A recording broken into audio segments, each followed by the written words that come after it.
I request Shri Annamalai ji, State President TN BJP, and Shri Aravindan Neelakandan ji to come over the stage and discuss about the topic Bharathiyin Kavithaigalum Ariviyalum.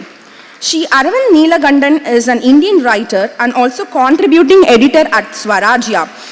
And he is also a co-author of hugely successful and bestseller book Breaking India. Bharathiyar பாடல்கள் திரு அண்ணாமலை அவர்களை பற்றி ஒரு 2 வரிகள் வருகின்றன. தெய்வ சாபம் நீங்கவே நங்கள் சீர் தேசமீது தோன்றினாய் வா வா வா. இன்றைக்கு தீராவிடமான ஒரு சாபம் இந்த தேசத்தின் மீது இருக்கிறது. அந்த தீராவிட சாபத்தை நீக்குவதற்காக இந்த தமிழ் தேசத்துக்கு வந்திருக்கக்கூடிய திரு அண்ணாமலை அவர்களுக்கு என்னுடைய வரவேற்பினையும் வணக்கத்தையும் தெரிவித்துக் கொள்கிறேன்.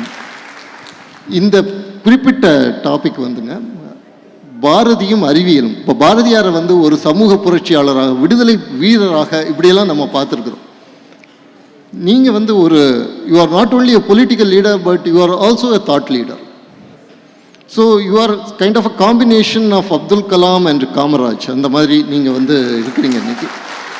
அந்த ஒரு சிச்சுவேஷனில் பாரதியினுடைய இந்த அறிவியல் சார்ந்த பார்வை அப்படிங்கிறத as a thought leader how you are seeing, as leader of politics how you are seeing அப்படிங்கிறது.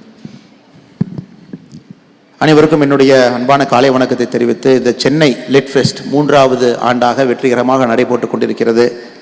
அதை நடத்தி கொண்டிருக்கக்கூடிய அனைத்து தன்னார்வலர்களுக்கு கூட என்னுடைய வணக்கத்தை தெரிவித்துக் கொள்கின்றேன். நம்முடைய அரவிந்த் நீலகண்டன் அவர்கள் பாரதி அவர்களை பற்றி, பாரதி அவர்களுடைய சயின்டிஃபிக் பெண்ட் ஆஃப் மைண்ட், அதை பற்றி நிறைய எழுதியிருக்காங்க. Lot of things he has written. இது புதிதில்லை, ஸ்வராஜ்யா மேகசினில் நிறைய எழுதியிருக்காங்க. எனக்கும் ஒரு வாய்ப்பு அவரோடு கலந்துரையாடும் பொழுது அவருடைய எண்ணத்தையும் கூட வெளியே கொண்டு வருவதற்கு. ஆனால் பாரதியாரை பல கோணத்தில் நாம் பார்ப்போம்.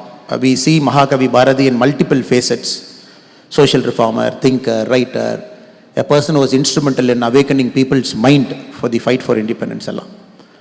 But if somebody is interested to see Mahakavi Bharati with a scientific bent of mind, especially Bharati's scientific bent of mind, I would say our merittiruvaram da solluvaanga. In the next 25 minutes when we get deep into Mahakavi's mind, oru mari merit alavukku he has written lot of things before 1921.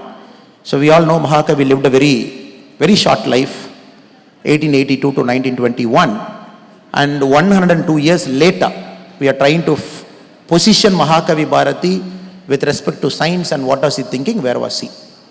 If Aravindan ji gives me about 3-4 minutes time, I would like to, whatever arguments I am putting forth, I would like to put a basement to that argument. When Albert Einstein came up with the general theory of relativity in 1916, it is important to understand general theory of relativity to understand where Mahakavi was when he wrote many of his beautiful literature. The basic idea of general theory of relativity we all know. Einstein said, universe, the shape of a universe is a function of its matter and energy. If it's a curved universe, it depends on gravity, which again depends on the matter and the energy within it. And Einstein went on to argue in his general theory of relativity that at a critical value, when the energy and the matter balances inside the universe will remain flat. The universe will not be curved. So 2 parallel lines will never intersect. It will remain a flat universe. So Einstein went on and on and on to find what is that critical value. He found that critical value also. He said to be having that critical value when the universe will remain flat, he said 31% of universe would be matter and 69% of universe Einstein couldn't find what it is. So very conveniently he said it is the cosmological constant. He said 69% of the balance that universe is having is the cosmological constant and 31% is the matter. And again Einstein, when we dug deep into it, he said out of the 31% only 4.6% is the matter, the atom that we all see, and the rest 26% is dark matter. Again he couldn't understand what it is. He said dark matter. So this is the base. To understand Bharati with a bit of science, we have to understand it's a critical value of matter and energy that is balanced, and 31% is matter, 69% we don't know, which Einstein called the cosmological constant of the universe. Later in 1984, when James Peebles, who got his Nobel Prize in 2019, when James Peebles looked at Einstein's theory of relativity with a very renewed spirit, he found out that 69% cosmological constant in 1916, what Einstein said, that 69% is nothing but dark energy. In his equation also, he was able to find exactly 69% of this universe is dark energy, which is matching with 69% of cosmological constant of Einstein, which clearly means Einstein was somewhere in 1916 to come.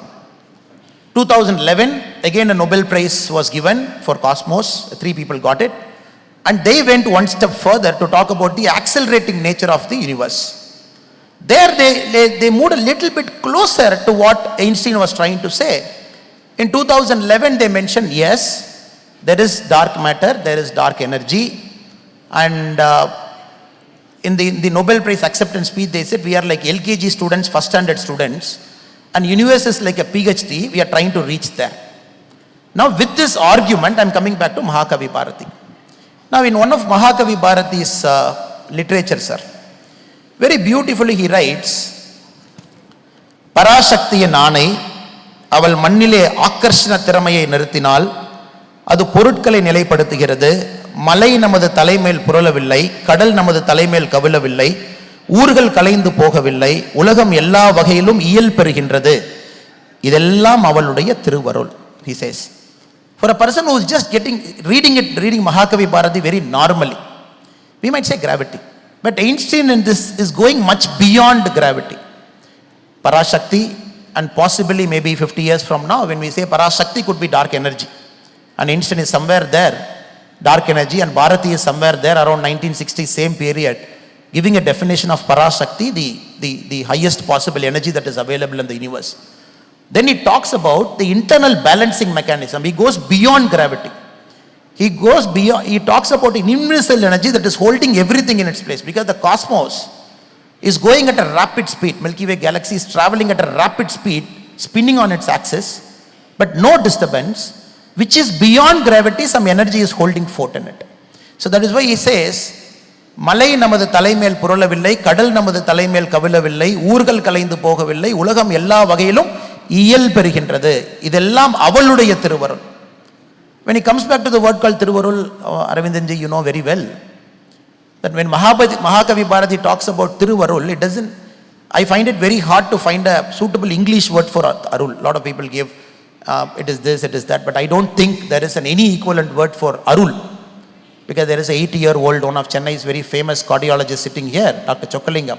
If you ask him how is he so successful, every time he takes a knife in his hand, that his success rate is so high, he might say, there is something beyond me, there is Arul over me, by which I'm a successful cardiologist. So here Arul, I believe he goes one level further, he gets into the deepest cosmos to say that dark energy is making many things to happen. When you connect with it, miracles happen. So Bharati is a very deep person, very complex person to understand, especially with the scientific bent of mind. The more I read into it, the more I see it, since I am also a person interested in science. That is why initially I said, Miratiraram. You are afraid of what Bharati is coming to it. So this is the initial comment I can make, Aravindan ji. Thank you. Oh, it is really enchanting, and actually we are all blessed to have a leader who can talk these things to this generation. இன்னைக்கு வரைக்கும் நம்முடைய லீடர்கள் நீங்கள் பார்த்தீர்கள் என்று சொன்னால், நம்முடைய தலைவர்கள் எல்லாருமே அவங்க பேசுறது வந்து அடுக்குமொழியில் பேசுவாங்க. அவங்க பேசுறது வந்து ரொம்ப ஒரு மலினமான விஷயங்களை பேசுவாங்க. பாரதியினுடைய காதலர்கள் என்று கருதப்படக்கூடியவர்கள் கூட, பாரதியை நேசிக்கக்கூடியவர்கள் கூட பாரதியை பற்றி பேசும்போது இந்த விஷயங்களை தொட்டு இந்த விஷயங்களுக்குள்ளே போய் பேசியதில்லை. Again we are blessed to live when you are here, and we will be really blessed when you become the person who is going to guide our educational systems. And so அப்போ பாரதியினுடைய இந்த கவிதைகள் நீங்கள் பார்க்கும் பொழுது, அதற்குள்ளுக்கு அவருக்கு இந்த அளவுக்காக அறிவியலை எடுத்துக்கொண்டு வந்து நமக்கு தந்திருக்காரு. ஆனால் அறிவியலை அவர் தர்றது ஒரு வெளிநாட்டுக்காரன் பண்ணிட்டான் பெரிய ஒரு விஷயம் அப்படின்னு செய்யாமல், ஒரு விஞ்ஞானிக்கு சமமான ஒரு தளத்தில் இருந்து அவர் அறிவியலை வந்து ஒரு கவிதையாக நமக்கு கொண்டு வந்து தரார். இந்த மாதிரிப்பட்ட தன்மை வந்து உலகத்தில் நம்ம வேறு எங்கேயாவது இதே அளவில் அந்த காலகட்டத்தில் பார்க்க முடியுமா? இன்றைக்கி கூட அது ரேர்னு தான் நினைக்கிறேன். உங்களுடைய எண்ணம் சார்? என்னுடைய பதில் இதற்கு என்னென்னா, நிறையா பேர் அந்தந்த காலகட்டத்தில் நியூட்டன்லேருந்து ஆரம்பித்து 15-16ஆம் நூற்றாண்டில் எல்லோருமே வந்து ஒரு பொருளை உடச்சி கையில் ஒரு ஹேமர் வச்சு உடச்சி அதில் போய் உள்ளே போய் தனித்தனியாக எடுத்து பார்க்க ஆரம்பித்தாங்க. பட் இந்தியாவிலிருந்து வெளியே சென்றிருக்கக்கூடிய 3 முக்கியமான மூளைகளை பார்ப்பேன் சார். ராமானுஜம் அவர் மேத்தமேட்டிக்ஸில் காஸ்மோவை புரிஞ்சுக்கிற ட்ரை பண்ணாங்க. Somebody asked him how you are able to solve every complex problem, எங்கிருந்து இது வருதுன்னு சொல்லும்பொழுது Ramanujam said Saraswati resides in me, I am able to solve it. So ஒரு இங்கிலாண்டில் போய் சொல்லும் பொழுதோ ஒரு அமெரிக்காவில் யூரோப்பில் சொல்லும் பொழுது they didn't understand what it is because he mentions this அருள்.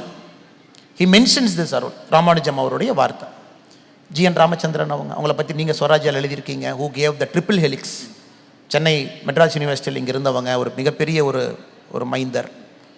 அவர் சொன்ன ட்ரிபிள் ஹெலிக்ஸ் எகெயின் அவர் எங்கிருந்து இதை கண்டுபிடிக்கிறங்க அப்படின்னா, he goes to வேதாந்தா. என்னோட வேதாந்தா மேலே இயற்கையாகவே எனக்கு ஒரு நாட்டம் இருக்குது. I see everything with a cosmic belief of what is happening. So my scientific thing happens. Again Mahakavi Bharatiyar. So I've got one more கவிதை sir, what he has written. அதில் பார்த்தீங்கன்னா நீங்கள் கேட்ட கேள்விக்கு திரும்ப எழுதுறார். இடையின்றி அணுக்கள் எல்லாம் சொல்லணும் என இயல் நூலார் இசைத்தல் கேட்டோம், இடையின்றி கதிர்கள் எல்லாம் சொல்லணும் என வானூலார் இயம்புகின்றன், இடையின்றி தொழில் புரிதல் உலகினடை பொருட்கள் எல்லாம் இயற்கையாயின், இடையின்றி கலைமகளே நினதரலில் எனதுள்ளம் இயங்குனதோ.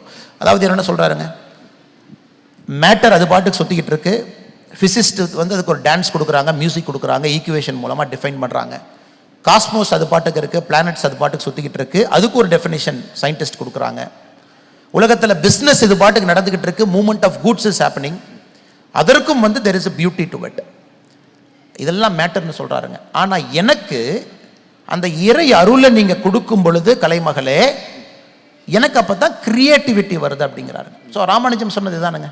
when Ramanujam said Saraswati is residing within me, what exactly he means is I get creativity only when my matter in the body gets connected to that arul, which is that paramporul, then I become creative. G.N. Ramachandran Vedanta triple helix, again he talks the same thing. Mahakavi Bharatiyar again deepest he says matter இருக்கு, எல்லா பக்கம் இருக்கு, but எனக்கு நீ அருள் கொடுத்தா தான் என்னால் கிரியேட்டிவாக மாற முடியும். இது எழுதுறது எங்கே எழுதுறாருங்க, பாஞ்சாலி சபதத்தில் சரஸ்வதி வந்தனத்தில் எழுதுறாரு, எனக்கு அதை கொடுங்க அப்படின்னு. ஸோ அதனால் நம்ம வெரி டிஃப்ரெண்ட்டுங்க. அவர் scientist, the brains that we had very different. We look at things with a very scientific pursuit. அதில் சயின்ஸ் அண்ட் ஸ்பிரிச்சுவல் ஆர் டுகெதர்னு பார்க்குறது தான் நம்ம மைண்டுங்க. we have never separated science and spirituality till Britishers came in. We always felt science is one leg, spiritual is one leg. Both legs have to do one step further. Spirituality will advance science. Sometimes science will advance spirituality. இது ரெண்டுமே ஒரு கால தான் போயிட்டு இருந்து. When British came, they cut one leg out. They said only one leg, which is science. You keep limping and walking. நீ lymph பண்ணி போனால் இப்போ லிம்ப் பண்ணி போயிட்டு இருக்கோம். So 1916-18 said, I don't know. 84 somebody came, James Peeble said, this is what it is. Now 2019 they are coming back to what Einstein said in 1916. இதெல்லாம் பார்க்கும் பொழுதுங்க, I think we are far ahead of other thinkers with respect to our pursuit, our mind, and that Vedantic spirit that is inculcated in the education system for long. இப்போ அது இல்லைங்க. I think if you are interested, we should talk about that also. Definitely. அடுத்த கேள்வி, என்னுடைய கேள்வி அதுதான். இப்போ வந்து பாரதியாருடைய பாடல்கள் நம்ம எடுத்துக்கிட்டோம் அப்படின்னு சொன்னால், நான் தமிழில் நம்ம பாடப்புஸ்தகத்தில் படிக்கக்கூடிய பாடல்கள் 1-2 பாடல்கள் தான். அதுவும் கிளிஷேயாக அவர் வந்து பெண் விடுதலையை பற்றி பேசியது, அவர் வந்து சுதந்திர போராட்டத்துக்காக வேண்டி அவர் பாடிய பாடல்கள், இந்த விஷயங்கள் மட்டுமே தான் நம்முடைய பாடல்கள் திரும்பி வந்துட்டுருக்கு. ஒரு நல்ல சயின்ஸ் செய்கிறதுக்கு கட்டாயமாக ஒரு நல்ல இமேஜினேஷன் தேவை. அந்த இமேஜினேஷன் வரணும் அப்படின்ட்டு சொன்னால் அதுக்கு நல்ல பொயட்ரி வேணும், ஒரு டீப் பொயட்ரி வேணும். நம்முடைய பாரம்பரியத்தில் எப்பொழுதுமே இந்த மாதிரிப்பட்ட டீப் பொயட்ரி வந்திருக்குது. அது வந்து திருவாசகமாக இருக்கட்டும், திருப்பாவையாக இருக்கட்டும். உங்களுக்கு வந்து இன்றைக்குள்ள மாடர்ன் சயின்டிஃபிக் கான்செப்ட்ஸை நீங்கள் டக்குன்னுட்டு சொல்லி அங்கேருந்து ஒரு ஃப்ளாஷ் அது உங்களுக்கு கொடுக்கும்.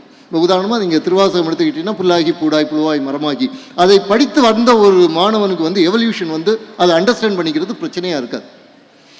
திருப்பாவையில் இருக்கக்கூடிய அந்த மழை பற்றி ஆழிமலைக்கான அந்த பாசுரம் தெரிஞ்சவருக்கு வந்து ஹைட்ரோலாஜிக்கல் சைக்கிள் வந்து ப்ராப்ளமாக இருக்காது. அதே போல் பாரதி வந்து இன்னும் டீப்பராக சயின்ஸோட இன்டராக்ட் பண்ணவன், முழுக்க இன்டராக்ட் பண்ணியிருக்கிறார். அன்னைக்கு ஏற்பட்ட அந்த ரிசர்ச்சஸை அவர் ஸ்டடி பண்ணியிருக்கிறாரு. அதை தாண்டியும் அவர் பல விஷயங்கள் பேசியிருக்கிறார்.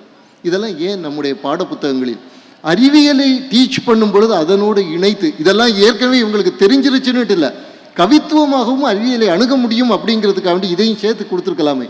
ஏன் இது நடக்கலை? நம்முடைய பாடத்திட்டம் இவ்வளோ பெரிய ட்ரெஷர் ஏன் அது சேர்க்கப்படலை?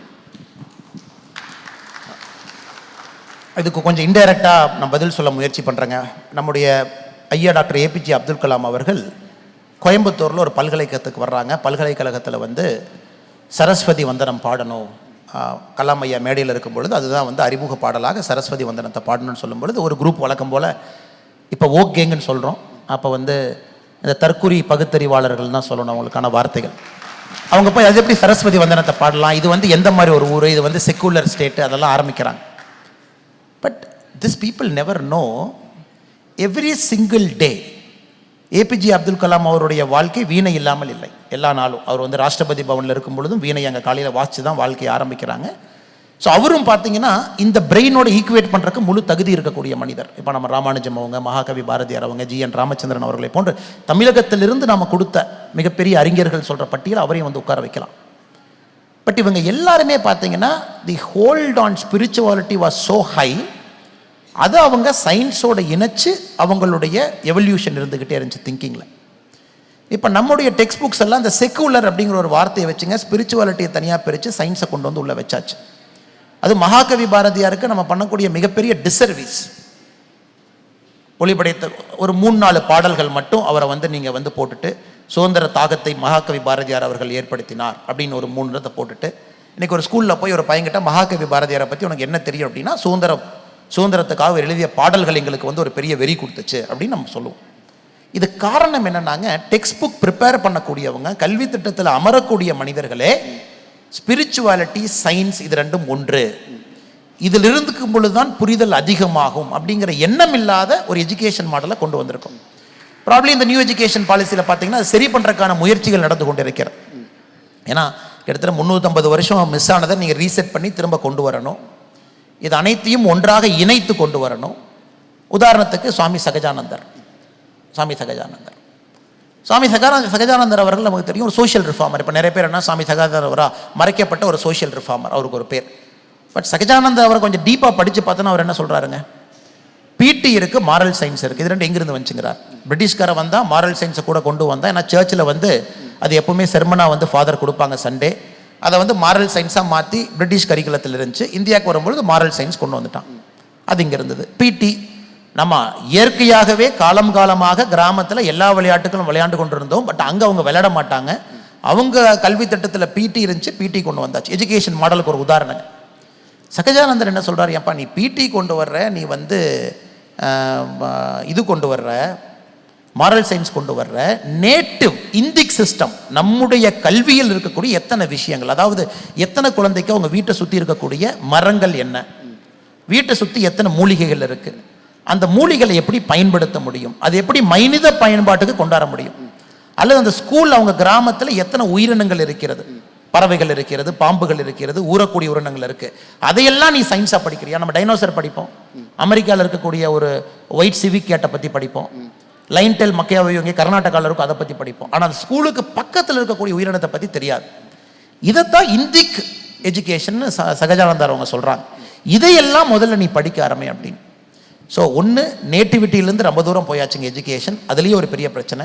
ஸ்பிரிச்சுவாலிட்டியிலேருந்து ரொம்ப தூரம் எஜுகேஷன் போயிருச்சு. ஏன்னா ஒரு கால் நம்ம கட் பண்ணிட்டோம்.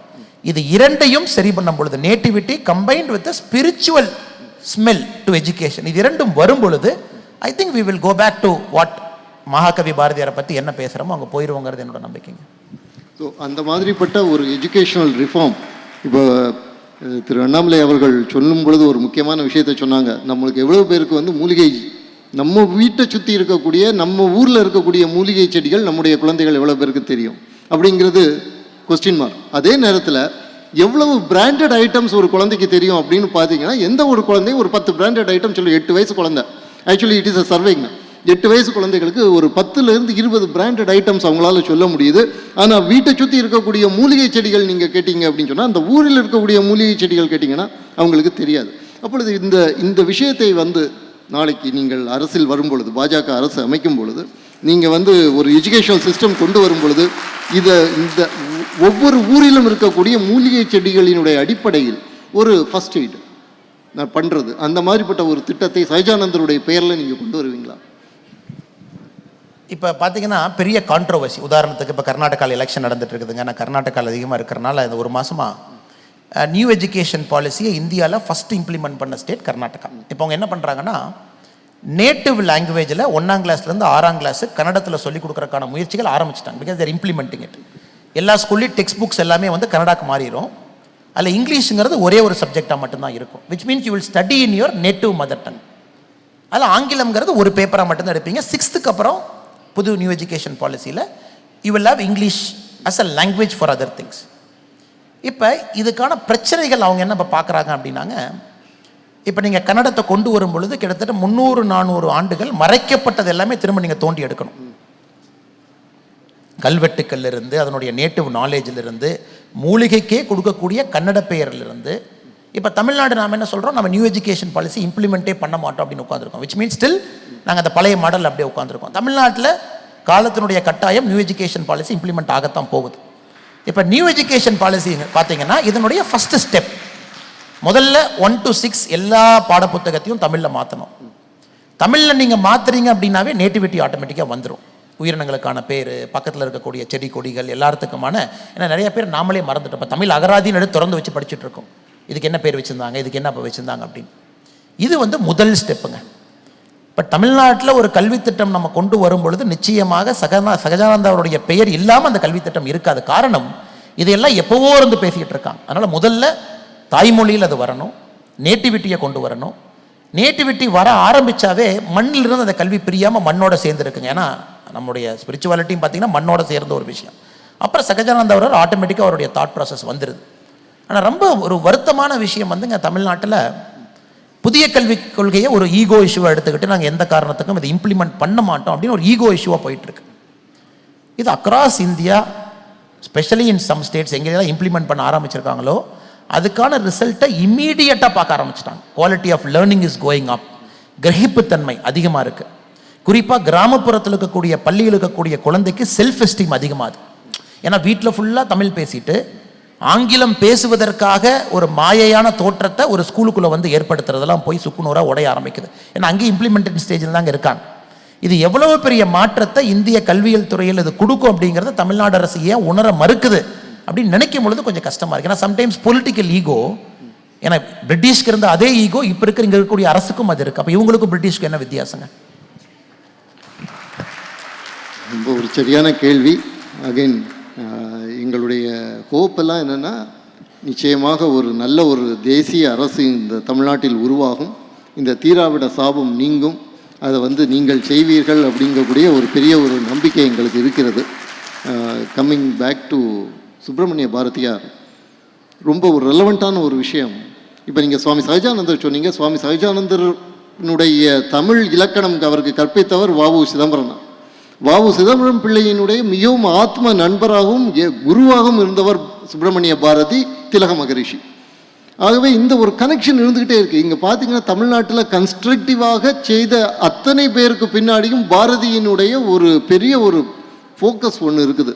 இன்னும் சொல்ல போனால் இது வந்து ஈவேரா மண் கிடையாது, இது சுப்பிரமணிய பாரதியினுடைய மண் அப்படிங்கிறதுல வந்து நமக்கு எந்த வித மாற்று கருத்தும் இருக்க முடியாதுங்க.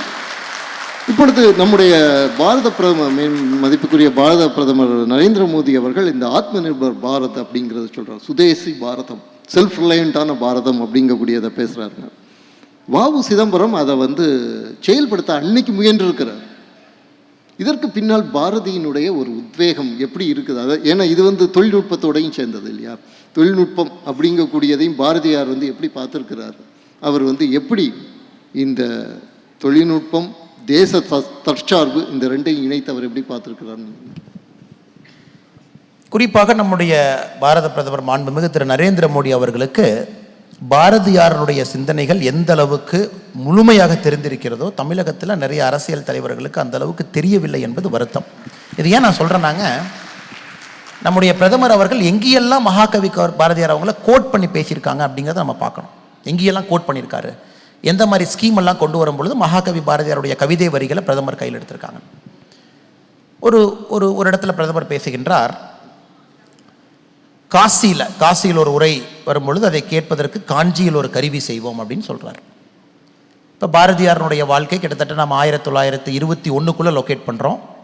கவிதைகள் பெரும்பாலும் அவருடைய ரிச்சஸ்ட் பீரியட், மைண்டில் ரிச்சஸ்ட் பீரியட் வந்து அவர் காசியில் இருந்த பொழுது 88, 98, 1898, 99, கிட்டத்தட்ட 1905 வரைக்கும் அங்கே இருக்கிறார்.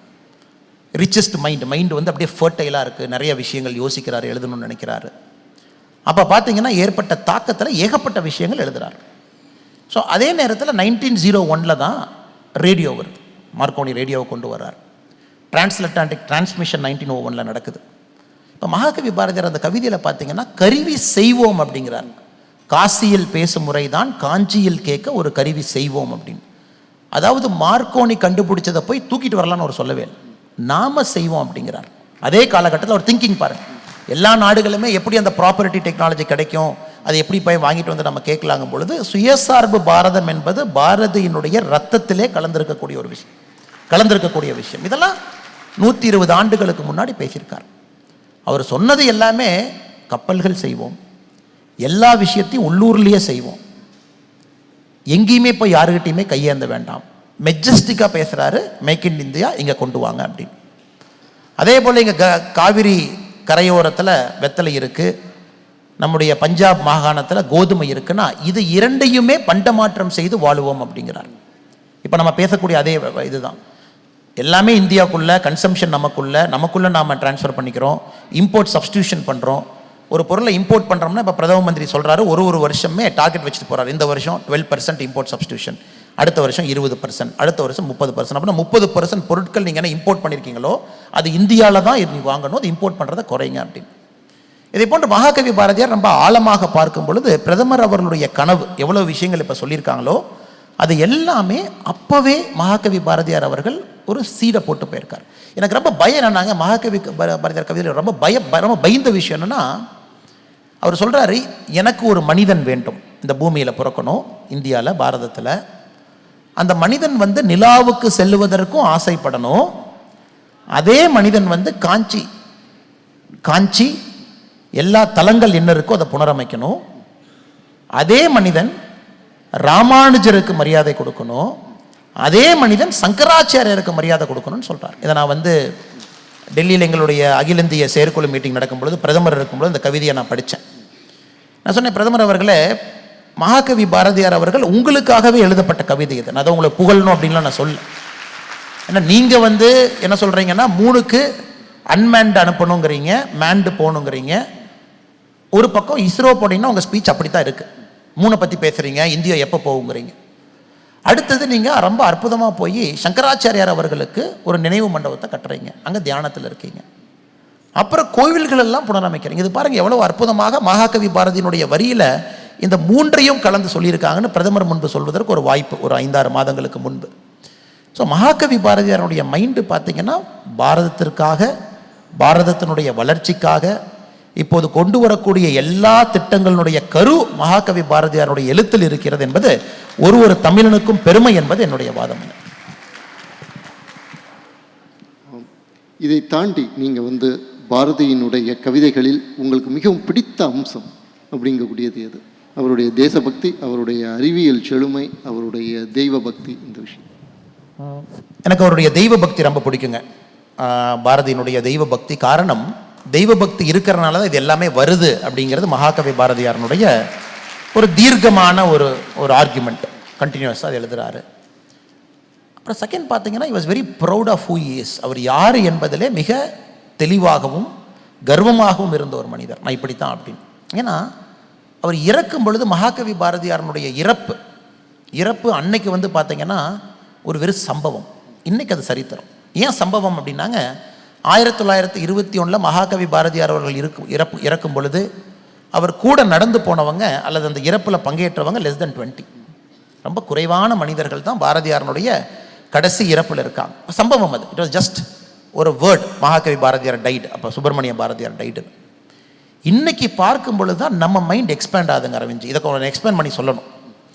ஏன்னா நம்ம ஹியூமன் மைண்டு வந்து பார்த்திங்கன்னா எப்பொழுதுமே நம்முடைய மைண்ட் இந்த எஜுகேஷன் சிஸ்டம் எப்படி ட்ரெயின் பண்ணி வச்சிருச்சுன்னா, சயின்ஸ் நமக்கு எவ்வளோ விஷயங்களை சொல்லி கொடுத்துருக்கோ அதை வச்சு தான் இந்த உலகத்தை நான் புரிஞ்சுக்குவேன். அதுக்கு மேலே ஏதாச்சும் இருந்தது அப்படின்னா எனக்கு அது புரியாது. Because science has only thought me to see the world like this. Anything beyond that I don't understand. Very few people சயின்ஸினுடைய அட்வான்ஸ்மெண்ட்டை தாண்டி உலகத்தை பார்த்தாங்க. சயின்ஸ் இவ்வளோ தான் வளர்ந்துருக்கு, சயின்ஸினுடைய அட்வான்ஸ்மெண்ட்டை தாண்டி. இப்போ எயின்ஸ்டீன் 1916 எப்படி எக்ஸாக்டாக 69% of the universe which is not matter, cosmological constant 69% கொடுத்து ஈக்குவேஷனை பேலன்ஸ் பண்ணிட்டாருங்க. ஈக்குவேஷனை பேலன்ஸ் பண்ணி முடிச்சுட்டு இங்கே பாருங்கப்பா, இதான் general theory of relativity, it's a flat universe, critical value of matter and energy முடிஞ்சு போச்சு. பட் சம்படி ஆஸ்ட் ஐன்ஸ்டீன் இது என்ன 69% கேட்கும்பொழுது அவரே தடுமாறினார். பிகாஸ் அப்போ சயின்ஸ் அட்வான்ஸ்மெண்ட் இவ்வளோ தாங்க இருந்துச்சு. Einstein was somewhere here. அவர் போய் ஒரு சோலார் எக்லிப்ஸை போய் பார்த்தாரு, ஜெனரல் தியரி ஆஃப் ரிலேட்டிவிட்டியை டெஸ்ட் பண்ணி பார்த்தாரு, அந்த எனர்ஜி எப்படி பேலன்ஸ் ஆகுதுன்னு பார்த்தார். ஆனால் சயின்ஸ் வளராதனால 84 ஜேம்ஸ் பெபிள்ஸ் வர்றார். அப்போ ஓரளவுக்கு நம்ம மேப் பண்ணிட்டோம், அந்த ஹம்மிங் சவுண்டை கண்டுபிடிச்சிட்டோம், அது என்ன ஹம் ஆகிட்டு இருக்கு உலகத்துலன்னு. தென் ஹீ சேட் 69% ஏன் ஈக்குவேஷனை படி டார்க் எனர்ஜிங்கிறார். ஸோ அப்போ பார்த்தீங்கன்னா 16க்கும் 84க்கும் ரஃப்லி அபவுட் 66 இயர்ஸுக்கு பின்னாடி 2019 தான் அதுக்கு ஒரு ஃபார்மும் ஷேப்பும் கொடுக்குறோம். இப்போ நாம் என்ன சொல்கிறோம்னா, it's an LKG baby science, யூனிவர்ஸுங்கிறது பிஹெச்டிங்கிறோம். இன்னும் அவ்வளோ தூரம் போகணும். ஸோ பாரதியினுடைய பியூட்டி அந்த அருள் இருந்தனால கிரியேட்டிவிட்டி, கடவுளினுடைய பற்று இருந்தனால இமேஜினேஷன், அது ரெண்டும் இருந்தனால உலகத்தை ஒரு 100 ஆண்டுகள் 200 ஆண்டுகள் தாண்டி பார்க்கக்கூடிய தன்மை. இது நம்ம எத்தனை பேத்துக்கு இருக்குதுங்க? we are caught up in our textbooks. அதுக்குள்ள இருக்கிற சயின்ஸை குட்டி போட்ட போன மாதிரி சுற்றி வர்றோம். இதைத்தான் இந்த புதிய கல்விக் கொள்கையோ அல்லது முக்கியமான கல்வியில் கொண்டு வரக்கூடிய சீர்திருத்தங்களோ இதை உடைத்து அந்த மாணவனை வெளியே கொண்டு வந்து சென்ஸ் ஆஃப் இன்ட்யூஷனை ஃபீட் பண்ணணும். எல்லாம் சென்ஸ் ஆஃப் இன்ட்யூஷன் தானுங்க. Everything is sense of intuition. Why will we say make in India at that point of time? வெத்தலையும் கோதுமையும் மாற்றணும்னு ஏன் சொல்லுவார்? இந்த சென்ஸ் ஆஃப் இன்ட்யூஷன் எப்போ வருதுன்னா, மண்ணை சார்ந்த கல்வி, ஸ்பிரிச்சுவாலிட்டி சார்ந்த கல்வி வரும்பொழுது சென்ஸ் ஆஃப் இன்ட்யூஷன். தென் உலகத்தை வந்து ஒரு விசாலமான பார்வையில் பார்க்கக்கூடிய தன்மை. இது பாரதியிட்ட எங்களுக்கு ரொம்ப பிடிச்ச ஒரு விஷயம். இப்போ நீங்கள் சொன்ன ஒரு முக்கியமான விஷயம், அதாவது பாரதியினுடைய தெய்வ பக்தி அப்படிங்கக்கூடிய நீங்கள் சொன்னீங்க. நம்ம பேசிகிட்டு இருக்கும்போது, விவாதித்துட்டு இருக்கும்போது இன்னொரு அழகான ஒரு விஷயம் சொன்னீங்க, அதை கொண்டு வரணும்னு நினைக்கிறேன். அதாவது இந்த தெய்வம் அப்படின்ட்டு சொல்லக்கூடியதே பாரதி வந்து he saw it as a entire universe அப்படிங்கக்கூடிய ஒரு விஷயத்தை சொன்னீங்க. ஸோ அதை கொஞ்சம் நீங்கள் விளக்குங்க. சங்கராச்சாரிய அவர்கள் வந்துங்க அப்போ வந்து புத்த மதத்தினுடைய எக்ஸ்பேன்ஷன் ரொம்ப சிவியராக இருக்குது இந்தியாவில். சிவியராக இருக்கும் பொழுது மகாராஜாக்கள், பெரிய பெரிய மன்னர்கள், பேரரசர்கள் வந்து புத்த மதத்தை கையில் எடுக்கிறாங்க. கடல் தாண்டி அவருடைய குழந்தைகள் சென்று புத்த மதத்தை வந்து ஸ்ரீலங்காவில், ஜாவா, சுமத்ரா எல்லா பக்கம் போகிறாங்க. அந்த பீரியடில் நம்ம சங்கராச்சாரியார் வரை லொக்கேட் பண்ணணுங்க. ஏன்னா புத்தாவரும் ஒரு பியூட்டிஃபுல்லான ஒரு தியரியை கொண்டு வர்றாங்க. அவர் வந்து எசன்ஸ் ஆஃப் ட்ரூத்துக்கு போக நம்மளை கொண்டு போகிறாங்க. அந்த தம்மா, பாத் ஆஃப் தம்மா கொண்டு போகிறார், ஹையஸ்ட் சயின்ஸ்.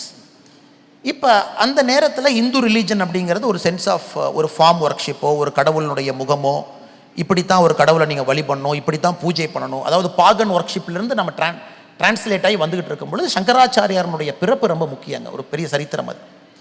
சங்கராச்சாரியர் என்ன பண்ணுறாரு, எங்கேயுமே ஒரு உருவ ஒர்க்ஷிப்பை வந்து அவர் வந்து ஃபேவர் பண்ணல. அது வந்து ஸ்ருங்கேரியாக இருக்கட்டும், துவாரகாவாக இருக்கட்டும், ஜோஷிமட்டாக இருக்கட்டும், பூரியாக இருக்கட்டும், அவர் அமைத்த 4 மடங்கள்லேயும் இன்றைக்கும் அவருடைய லிட்ரேச்சர், அவருடைய போதனைகள் வழி வழியாக இப்போ சுவாமிகள் இருக்காங்க. அவங்ககிட்ட போய் பேசும் பொழுது எங்கேயும் கூட அவர் ஒரு உருவத்தை வச்சு அந்த உருவத்தை வழிபடுங்கன்னு அவர் சங்கராச்சாரியார் சொல்லவே இல்லைங்க. அவர் சொன்னதே Srichakram. Srichakram highest form of இந்த காஸ்மிக்கை ஒரு எனர்ஜி ஃபார்மில் ரெப்ரசன்ட் பண்ணக்கூடிய ஸ்ரீசக்கரத்தை கொண்டு வர்றார். இதுதான் ஃபார்ம் ஆஃப் எனர்ஜி அப்படின்னு. அதற்கு நாம் ஹிந்து மதம் அப்படின்னு பேர் கொடுக்குறோம். ஹிந்துங்கிறது it's never a religion, it's a way of life, யூனிவர்ஸோட கலந்துருக்கு. அந்த ஸ்ரீசக்கரம் என்பது மக்களுக்கு புரியாது. பீப்புள் டோன்ட் அண்டர்ஸ்டாண்ட் இந்த எனர்ஜிங்கிறது என்ன, எந்த எனர்ஜி நான் பார்க்கறது, எனக்கு ஒரு சக்தி வடிவத்தில் ஒரு முகம் வேண்டும்னு சொன்னதுக்கப்புறம் தான் ஒரு இடத்துலையும் ஒரு தேவியை பிரதிஷ்டை பண்ணுறார். நெக்ஸ்ட் ஸ்ருங்கேரி போனால் ஸ்ருங்கேரி அம்மா இருக்காங்க, பிரதிஷ்டை பண்ணுறாங்க.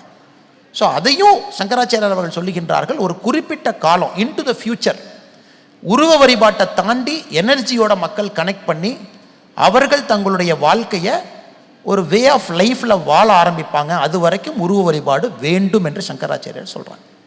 பாரதி அவங்க என்ன சொல்கிறாங்க, Parasakthi which is an energy. அந்த எனர்ஜியும் முழு யூனிவர்ஸை பார்க்குறார், கம்ப்ளீட் யூனிவர்ஸை பார்க்குறார்.